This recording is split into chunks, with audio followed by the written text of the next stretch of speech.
Akala ng iba, pa-chill-chill ka lang. Akala ng iba, pangiti-ngiti ka lang. Akala ng iba, patawa-tawa ka lang.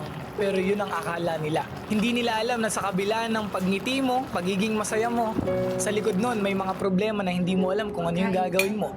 Sa likod nun may mga sitwasyon na hindi mo alam kung sino yung lalapitan mo. Wala naman kasi tayong ibang choice kundi ngumiti na lang talaga at tawanan ng mga problema. Kaya yung akala ng iba na pa-chill-chill ka lang, akala ng iba na wala kang problema, yun ang akala nila. Hindi ba pwedeng magaling lang talagang magdala? Kasi wala namang option kundi lumaban eh. Kaya ikaw na nanonood, alam ko sa kabila ng pagngiti mo, may mga problemang hindi mo alam kung paano mo susolusyonan. May mga sitwasyon sa buhay mo na hindi mo alam kung sino yung lalapitan.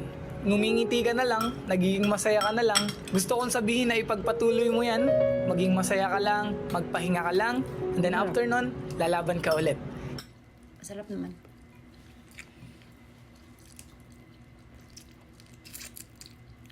Dapat to lumalaylay na to pag ganito na yung itsura, no? Sarap ko ito, malambot eh. Oo. Matigas yung ano nung manok. Baka matigas yung dating.